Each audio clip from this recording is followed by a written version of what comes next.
Hey everyone, Happy New Year from our farm, from Van H Acres, and of course, Florists on Farms. We are Steve and Marie Van Hulsentop, and I know you see me a lot on this channel, and you don't see Steve quite as often, but we both run this farm in partnership together as a team. We just wanted to thank you for being part of our lives for the past year, and we thought it would be fun to get out on the farm today, even though it's raining a little bit, and just go over some of the highlights and things that have happened on the farm and stood out to us over this past year, some of which have never made it over onto this YouTube channel. We'll start with the thing that happened actually really recently and was also the craziest thing that has happened to us probably almost ever here, living here on the farm. And for a little bit of context, our farm is located in southwestern British Columbia, Canada. We are so far south that we actually live right along the international border to the United States. Over there behind me, you can see a pillar, a marker that is the marker for the border between British Columbia and Washington. There are certain things that seem to happen here living along the border that makes life a little bit more interesting.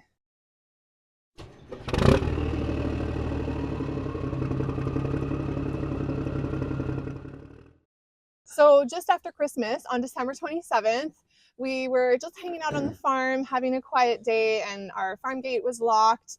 And we had a FedEx truck pull up, and the driver got out with a huge box, a huge cardboard box that he was trying to deliver to our house. Yeah, and I was confused because we hadn't ordered anything and we'd finished all our Amazon orders. So I walked out and I double checked. I said, "Are you sure it's to our address?" And he checked, "Yeah, it's our address." And I said, "Can I see the label?" And so he flipped the box over and he showed me the label, and it was addressed to Van H Acres, so to our farm, not to our personal selves. So I said, "Yeah, that's us." And so I took it. I didn't have to sign for anything. I brought it in the house. Because Steve was asking me, like, did you order something? And I'm thinking, like, I don't order a lot of things. I didn't remember ordering anything. And then I thought, well, maybe it was a prize for a design award that I had won. So we opened it up because we didn't know what it could be.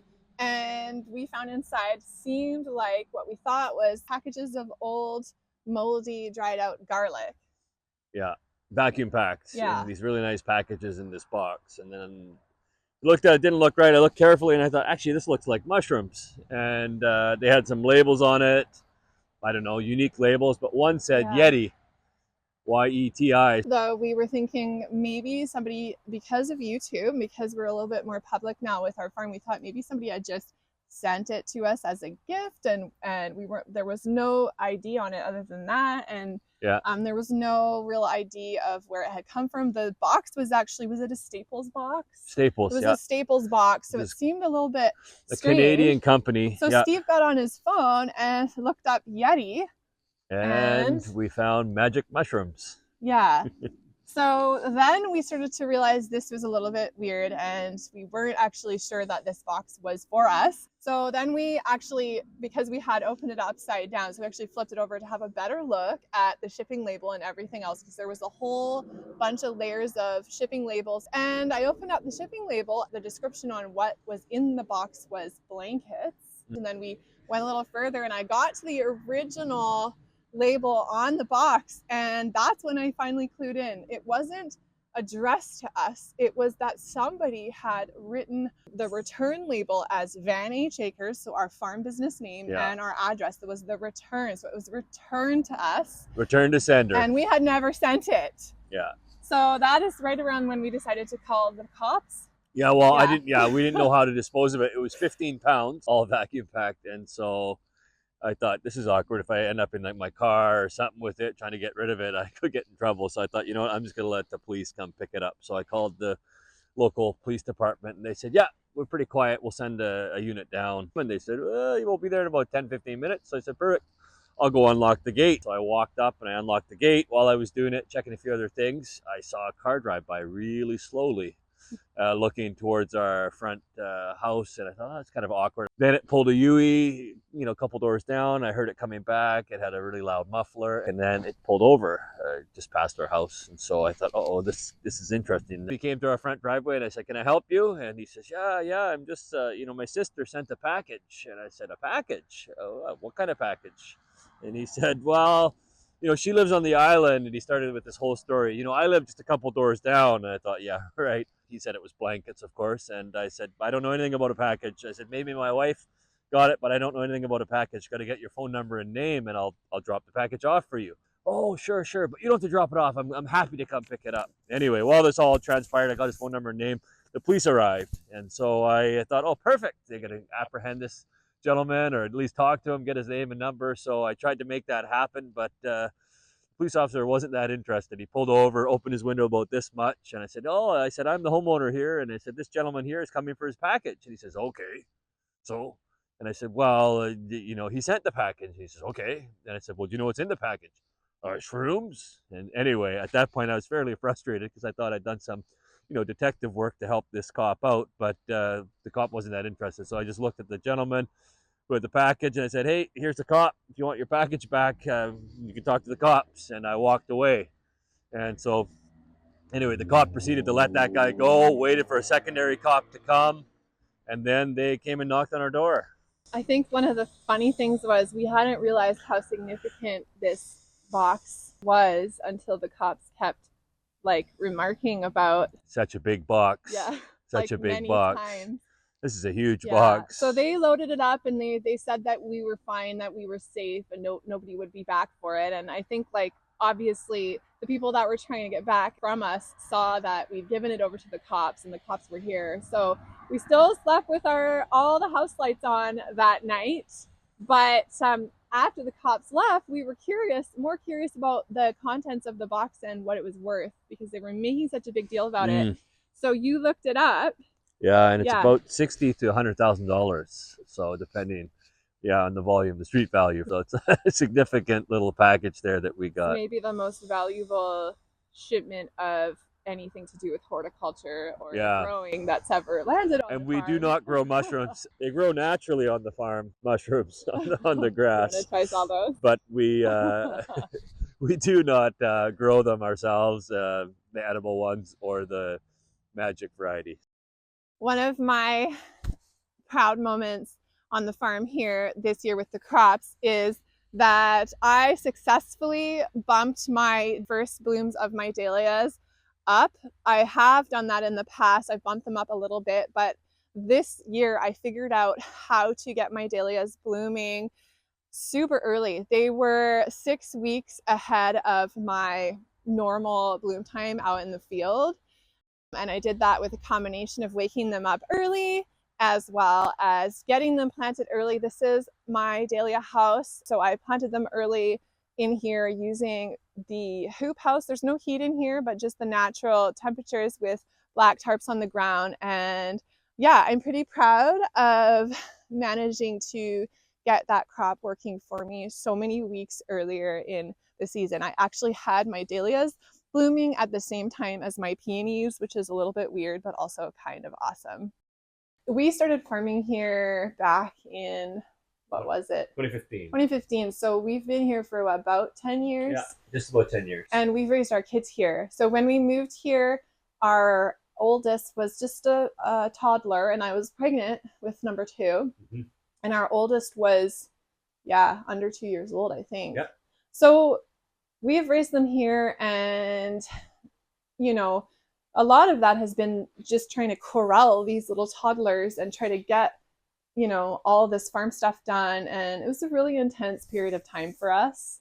We lost Steve's dad during that time, and my parents actually moved out of town. They moved 5-6 hours away. So just having a young family, starting a business, starting a farm, and not having the support on the ground as well.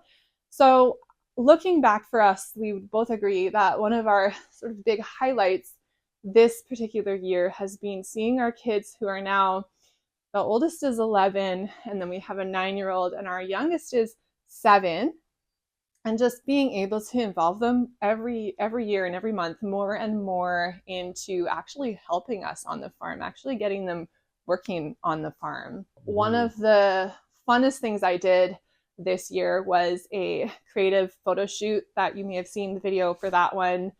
Just something for the sake of art and for the sake of beauty, and working with another creative person, we set up a beautiful fall autumnal gorgeous installation just to photograph sort of a fairy tale scene with some kids. The photographer and we just used our own kids. The photo shoot was amazing. It was our youngest, and it's a girl, and she's awesome. And there's 3 other girls, and it was fun. They're all in bare feet. They were freezing their butts off. They were good sports. Beautiful little dresses, but they were all great sports. Yeah. And they had hot chocolate after. It was just fun to do those kind of things on the farm. So, I mean, we've had them involved in things like that on the creative end, and we've had them involved in a little bit of our marketing. But this particular year, we have just really enjoyed seeing them pitch in. Yeah, they love to be where we are. So if we're outside working in the garden or working with the goats or whatever animals we're doing, they'll be around. But in the past, they've been more of a burden and a liability than an asset. This year, it's changed. The youngest one grows, like she plants 50% of the plants that I grow. Great when we kid our goats in the barn here. She just knows, watches what we do, and it just like intuitively picks up on it really well. You don't really have to, oh, can you do this? Can you do that? She's just sharp. That's true. She's a great individual and a fun child. All our kids are great. She's easy to work with on the farm. So that's been awesome. So and you have a story about our oldest, right? Yeah, I just, it was a very nostalgic moment for me, was getting to start teaching the oldest how to make the market bouquets, and which connects me back to me as a child growing up on my family's flower farm and getting trained and skipping school even sometimes to help out during the really busy times like Valentine's and Mother's Day. Because they're in a spiral, because you're putting them in the spiral, they're going to hold themselves. Watch what happens if I let go of this bouquet. Just watch. Okay, I'm going to stretch. I'm going to do some stretching. And now, I'm going to pick up my bouquet again. And it's fine. Okay, so don't worry too much. Just somehow I got super sappy about that. That was just really special, just to be able to start to share some of our hard work with building this little business, and be able to incorporate our kids, be able to sometimes even pay our kids. Sometimes we pay them in junk food, but paying them and just bringing them more into this part of our life. So we call this the Eggmobile, but this is the Eggmobile, the sequel. Because this summer, I guess it was, we decided to double our flock. We needed to double our capacity. So we already had something like this that we've been running for quite a few years now, and it's been really successful because it's mobile. The mobility gives us a lot of control over the quality of our pasture, because chickens, if they're in a stationary spot for too long, will just turn it into muck. You can kind of see behind me here, they've been on here, for like a week? Yeah, week and a half. In the rainy weather here in our kind of climate, it doesn't take long. So especially in the winter. Yeah. So we actually have a video. We have filmed making this one, and it's just not up on YouTube yet, but I am planning to get it up for you if you're more curious about the ins and outs of the designing and the functions of the coop itself, because there's some amazing features, including that it's somewhat self-cleaning with a floor that allows the manure to just go through it. So we save a lot of cost on bedding and things like that. We've been selling pastured organic eggs now basically since we started this farm. Like they came here before we even started selling flowers. And as a organic pastured, obviously we were always in a bit of a premium price bracket with our eggs. Yeah, seemed to work really well. Yeah. And we kind of got to a pretty consistent number of chickens. We were kind of sitting around 60 hens annually, and we kind of do all in, all out. It seemed to work. But this past year, we had a new customer who basically was happy to take as many eggs as we could provide them, and then even more. So we decided, okay, you know what? Let's meet the demand, but we got to at least double our coops and then maybe triple our hen capacity, at least triple it in the summer. So this past summer, we went up to about 170 hens, so that required 2 chicken coops. And then the winter we slow down to about 100 hens, just over 100. So behind us is about 100 layers. Yeah, I think one of the key differences between what we were doing before with our sales and what we're doing now is that we've actually decided to only supply eggs to this one customer now. So before we were doing regular retail of our eggs off of our farm gate for a little while. We even had our eggs on the roadside, but we had too much theft that way. So what we were doing was people had to basically pre-order their eggs. I needed a day's notice usually, and then I would have the eggs out for them. They'd come to the front door and pick them up.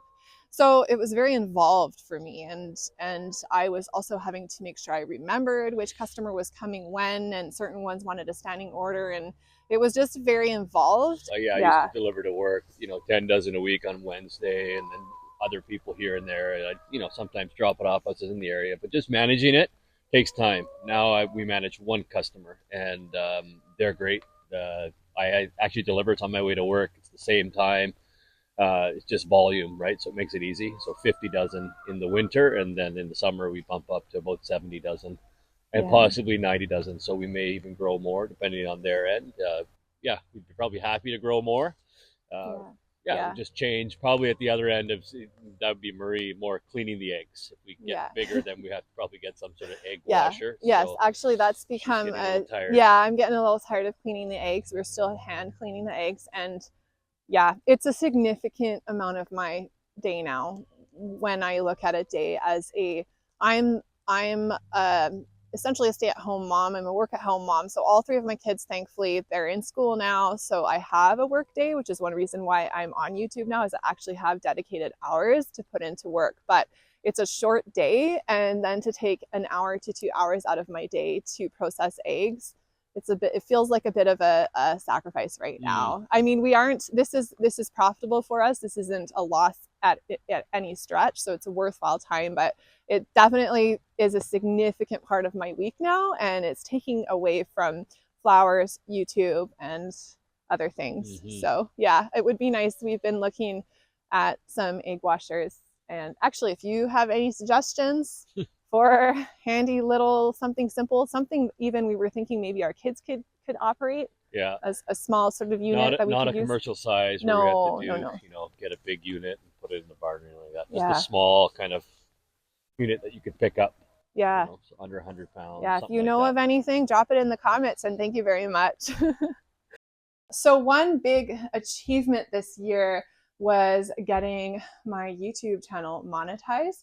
So I managed to monetize it in March after 9 months of hard work and frustration sometimes, and lots of great moments as well, but it was definitely a learning curve. It's been really great. We were kind of going in, there's not a lot out there on how it works and how worthwhile it is, and it's so dependent on what niche you're in and what you're sharing and what your audience is interested in. And so we kind of did it as a bit of a leap of faith, and it started with you encouraging me to try YouTube, because over the past few years the flower farming has brought me so many people online, especially looking to learn about cut flower gardening and floristry from the garden. And it just got to the point where I was gonna have to make a choice about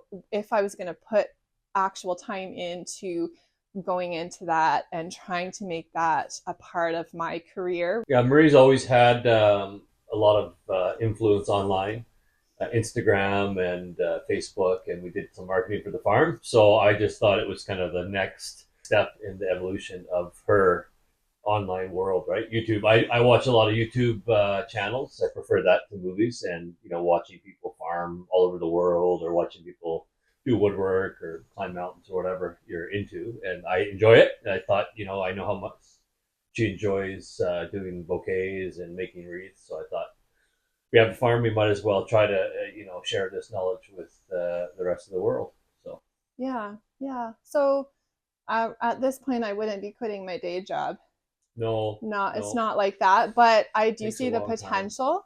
I really do see the potential, but right now the amount of hours that go in partly to the filming, which has gotten easier for me because just even setting up a creative project when you want to film it, you have to think outside of your creativity and actually get your angles and get your shots. And it's almost an interruption. So it takes some getting used to. But also just the editing time. The editing time I have found is like, it's massive. It can be massive. There are certain videos that are fast for me, and there's other videos that take me a week to edit. So that part of it I'm definitely not getting compensated for my time. So it's still really important, and I'm still working really hard at it, but it's been an interesting juggle the last year and a bit of doing YouTube in terms of still having to run the farm, still having to do all the sales and all the things that we do rely on that are important, as well as then adding on YouTube on top and trying to make that happen and get that going. So Yeah, it can definitely slow down farm chores. Yeah. Like if we're just gonna go out and shovel some manure or move some plants around or do whatever with the animals. Now Marie's running around with the camera, and we have to stop and I have to look pretty and He has stuff to like pose, that. get his posing in. Yeah, it just makes it more challenging, all that stuff. So right behind us here along this part of our pasture and the road frontage is a hedgerow that we put in. And I'm trying to remember, was it 2 years ago that we actually put it in? I think so. It was notable to me this year because this is the first year where it's kind of matured a bit more, and it became really, really, really helpful for me with cutting foliage for my bouquets. I basically didn't have to grow any greenery type foliage from annuals this year because I was able to just use things from the hedgerow and from our forested area and some of the native and cutting shrubs that I have in my perennial gardens as well. So we actually put the hedgerow in, though, when we put it in, we weren't thinking we were going to really use it that much for cut flowers. It was for this, to kind of give us a bit of privacy from traffic. The speed limit here is 50 kilometers an hour, but it's typically going more like 90. We just wanted to kind of block that out. And also as there started to be more people living in this area, we started to have problems with having people pulling over and getting their dogs out of their cars to come and see our goats. And our goats, at the time, we hadn't fenced this in with permanent fencing like we have now. We were using electric rotating fence, and that works really well for goats, but if they were to get scared enough, they would just try to bust right through that. So we were having times where there'd be people sitting here with their dogs and not realizing that even though their dog may be very well trained, it was still posing a huge threat to the goats because the goats were scared of the dogs.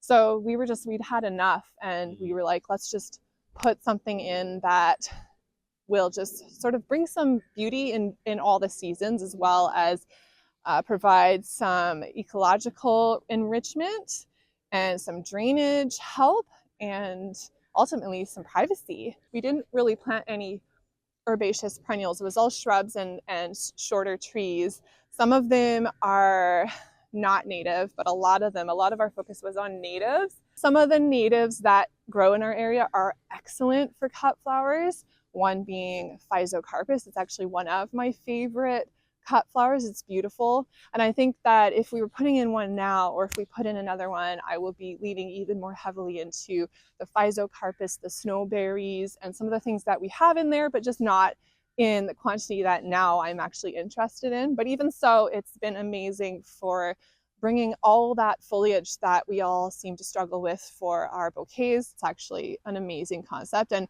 not something that I'm really trying to maintain and keep weeded or anything like that. So it's just really low maintenance. There's been a few challenges. We had some cedar trees kind of dried out, so we did have to put an irrigation line in just so we wouldn't lose some of those. Right. But we did lose a few of the bigger mature cedar trees in the hedgerow, which are the most expensive crop. We weren't really paying attention. That actually happened just this past summer. Yeah. So it had already been in long enough, we thought, and we just weren't paying enough attention. And then all of a sudden we had like a few weeks too long of just too dry. Other than that, not too much maintenance. We did spread some manure on it. We fertilized it once last year. And we do have to manage our goats because goats will eat anything. We do have to manage our goats on this, so we still have to kind of come up with a solution to kind of keep them off, especially the seeds and the shrubs when they're in season. But yeah, we kind of chose to plant the hedgerow on both sides of our fence line to make a nice wide hedgerow, and we figured once it was mature, the goats wouldn't be able to cause too much damage because they may clear on the bottom part, but we have dwarf goats. They're not that tall. They're not going to get up that high. But at this stage with young trees and shrubs, if they get in there, they can do a bit of damage. So that was something, it's been a bit of a pain, and we wish we would have maybe just planted it all on the outside or had our fence line just not had that shared space with the goats. Yeah. Been a bit of a pain. We regret that. Yeah, it's a work in progress, but yeah, we would do it again, but probably do things a little differently. We wanted to mention our kidding season, which actually went pretty well, and just that there were a lot of nighttime kidding, so it was hard to be on the ball with filming everything. But the kidding season itself went pretty smoothly. Mm-hmm. And one of the easier ones we've had in the last few years. Yeah, or else we're just getting better at. No, we reduced the amount of goats. We are getting better at it, but we definitely reduced the amount of goats we bred, the female goats we bred. So, yeah, we only had like 21 babies this year, wasn't it? I don't even know. Some years we've had upwards of almost 40, so we reduced it. Maybe it was mid-20s, which seems a lot easier. And yeah, we've done it so many times now. It was a lot, just more straightforward. Yeah, we have been reducing our herd. It's just time consuming to make those sales and to find good homes for those kids. So we've slowly been just reducing. We still use the milk. We still enjoy the goats, but yeah, just slowing it down. And there was one doe who had other plans this spring because she had 5 babies. We had a set of quintuplets. Our dear old girl Junebug, who's one of our originals, had quintuplets. Actually was a bit of an event with her. It was a really long labor and it was a bit of hard work for her. And I hope to get that video out at some point still here. But she's doing great, and we actually decided to retire her after that kidding, and she's got a home locally at a dairy farm with 2 of her babies, her 2 tiny babies.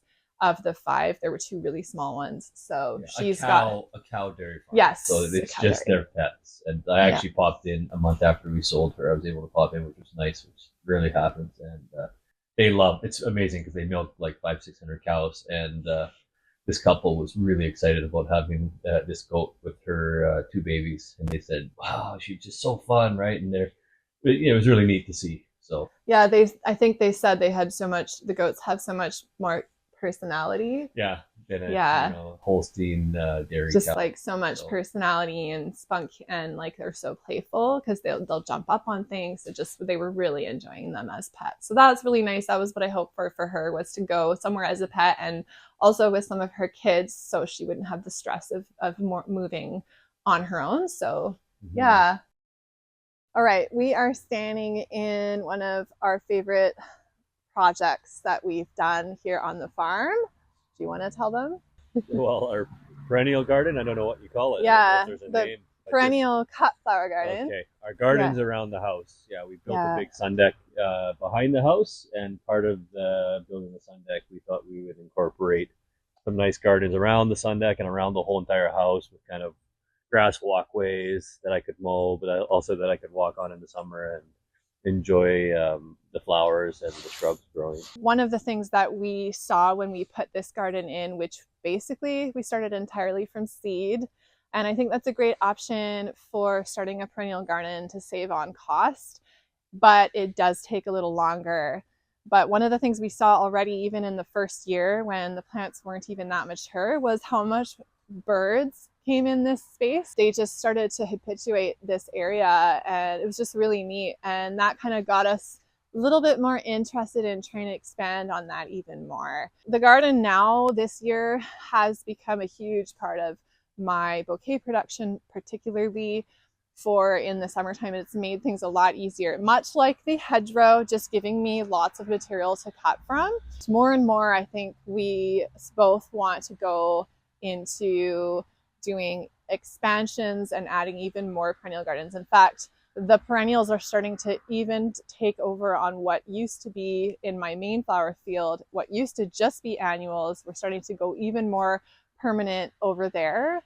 And yeah, I don't have any real real regrets in terms of the gardening, but one of the things that we've really improved on in the last year is in terms of weed management that's made life so much better was starting to bring in compost. So we found a source locally from a horse farmer who supplies us with pretty much, I would say, almost unlimited amounts of compost. It's like as much as we could ever need, we can get, usually quite short notice, and we just have to go over and haul it over. And it has just being able to mulch the beds once or twice a year with compost as a mulch has really, really changed things on the weeding end for me and cut my hours drastically in terms of weed management through the summer months. So that has been huge because we don't grow for the most part in fabric on our farm, and we do try to stay with more compostable materials and avoid the plastics. And that has just been a game changer. So now with a combination of using a cover crop over the winter, whether we till that in or smother that to kill it and then add compost over that, that is the direction that we're starting to go now. And it actually has, we've never really been no-till farmers, and it's never really been something we've tried to gravitate towards. We've been using green manure to improve our soils, which has been really effective with starting with the clay soil. We've seen huge differences in the 10 years that we've been farming here, but being able to bring in a clean compost like that with very little weeds has really been a huge game changer for the management. So I guess I should mention also the compost is horse manure mixed with, from the stalls, but mixed with like a wood pellet. So it's already a really nice product by the time we get it. It's already been composted for usually a couple of months. It's still a bit warm, but it's usually something we could plant directly into if we needed to. But because of the combination of the nitrogen and the carbon coming in from the wood, that has made it a really nice, it's a really lovely texture. It's light and fluffy. It's a good combination to really get that composting action, to heat up properly and to compost things properly. So it's much better than what we've managed to produce in terms of compost on our own farm with the inputs that we have. So hope you enjoyed seeing some of our highlights, as well as probably some of the things that we do on the farm as a team that don't always make it onto the channel quite as much, give you hopefully a little bit of a better idea and a wholer picture of just exactly what goes into our farm. It's not just flowers, but it's a lot of flowers. Thanks for being here, and we hope you have a really great New Year's. Absolutely. Yeah. Happy New Year, everybody. We really appreciate all of you who have decided to cheer us on via YouTube, and it really means a lot to us. So thank you. Thank you always for your wonderful, encouraging comments and messages. Really, really, truly appreciated. Thank you so much, and I will see you next time.